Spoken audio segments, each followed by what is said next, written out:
Hello, what's up? How you doing? Today we're doing another video by my favorite band, well, one of my favorite bands. My favorite band's A Perfect Circle, but this one's definitely in my top 5 of favorite bands, Alice in Chains. And today we're doing Nutshell from MTV Unplugged because Nutshell is a very interesting song, and the meaning and the emotion that goes into it is very powerful. And I think it's something that we all can understand and relate to. And I think that's part of what made Alice in Chains a really good band. That even if you couldn't understand the specifics of their videos or of their songs, you could touch base with the raw emotion and the feeling, even if you couldn't understand the specific experience that the feeling came from. So let's get into this and talk about Nutshell.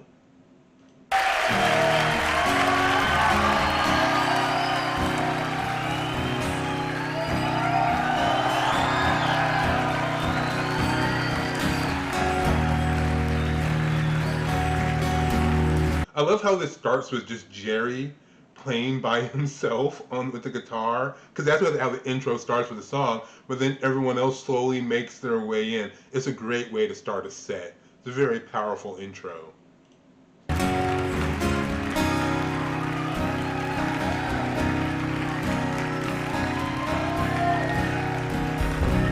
We don't know what this guitar here says. It says friends don't let friends. It says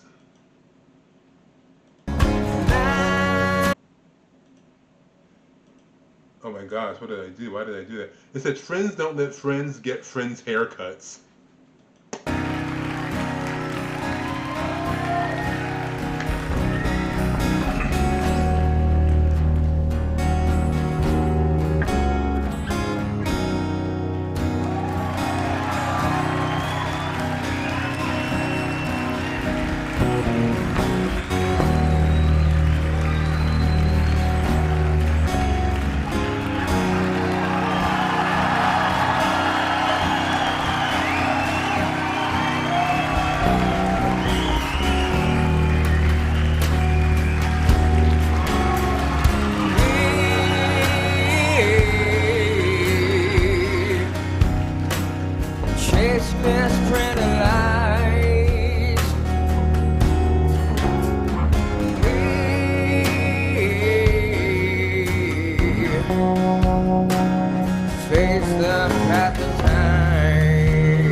Okay, so let's get into this.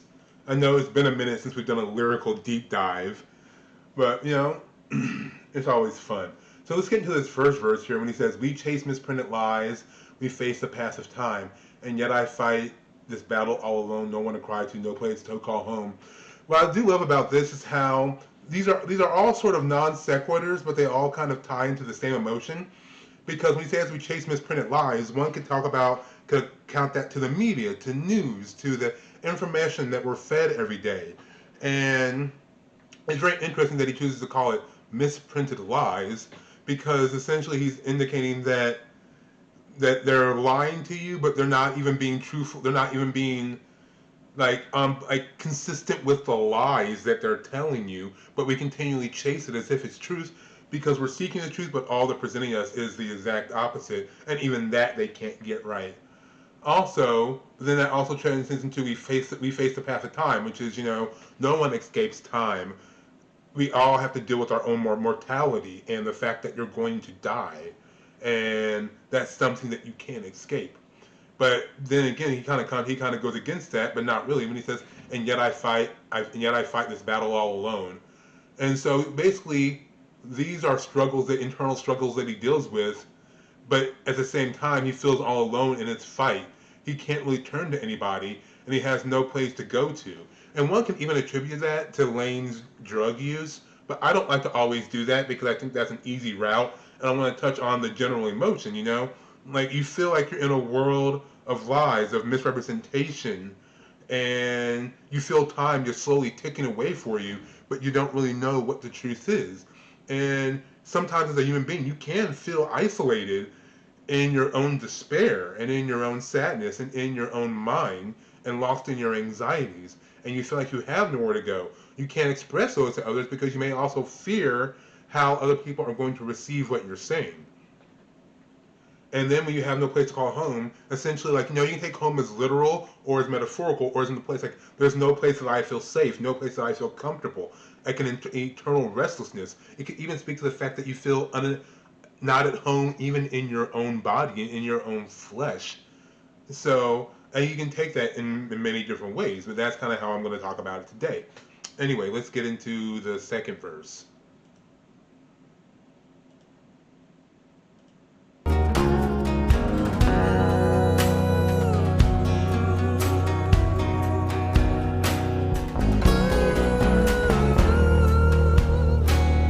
And also, side tangent, let's speak about Lane Staley's range. Lane Staley, I will say, was probably one of the best singers I had ever heard. The man's vocal range and ability was phenomenal, even when he was high out of his mind.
Oh my god, I love this song so much. Anyway, it's not a very overly very long song. It's not overly complicated, but there's so much meaning behind it when he says, "My gift of self is raped, my privacy is raped, and yet I find repeating in my head, if I can't be my own, I feel better dead." This is a very good lyric and very interesting because when he says like my gift of self is raped, essentially like, you know, the gift of self, my gift of identity, the gift of knowing who I am has been violated. It has been destroyed and ravaged, so to speak, maybe by life, by experiences, call it what you will. But the my sense of self, the gift of who I was, has been destroyed. And then when he says my privacy is raped, essentially, you know, raking, you rake, you pull it aside, you gather piles of leaves, you clean it away. Essentially, my sense of my privacy is gone. Like, I feel like I have no privacy. I feel like I have no sense of self. I also feel like I have no privacy. But at the same time, this again speaks to the anxiety of being in your head. And yet I find repeating in my head, if I can't be my own, I feel better dead. Essentially, there's a thought he can't get out of his head about this because he comes to the conclusion, or at least the resolution, that if I can't find that sense of self, if I can't be who I want to be, if I can't be me, I'd much rather die than live a false life, than live a fake existence, than to live this existence that has been tarnished and destroyed and violated and just a shell of what it once was. Ooh, all right, man. Let's get back to it and wrap this up.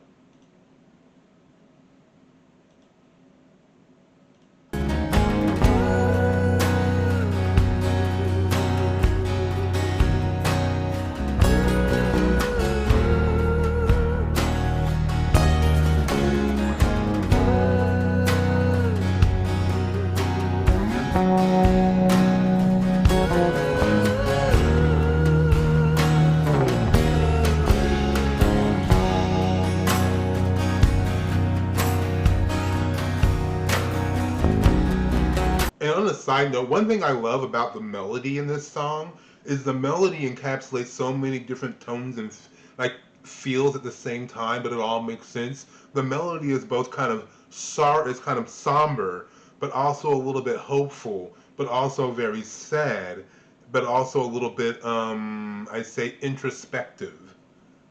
And you can still feel that. If you just heard the melody, you would still get all those feelings, I believe, which makes it very powerful and why it works so well with the words. I mean, if anything, sometimes the melody or the instrumental to a song, it can serve two purposes, in my opinion. One, where it works hand in hand with the song, with the lyrics, when that even if you don't hear the lyrics and you just heard the melody, you can kind of get a sense for what you're supposed to feel.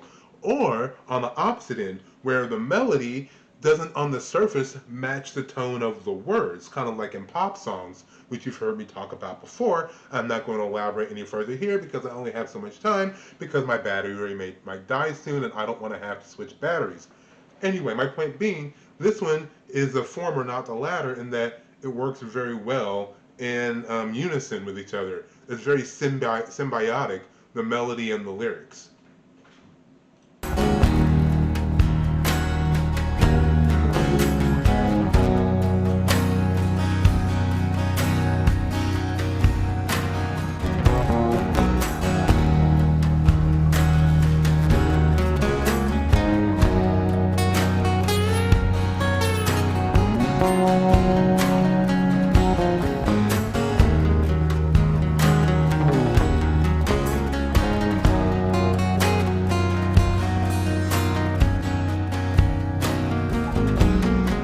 And can we give it up for Jerry here on the guitar? I mean, the way he played that guitar was so beautiful.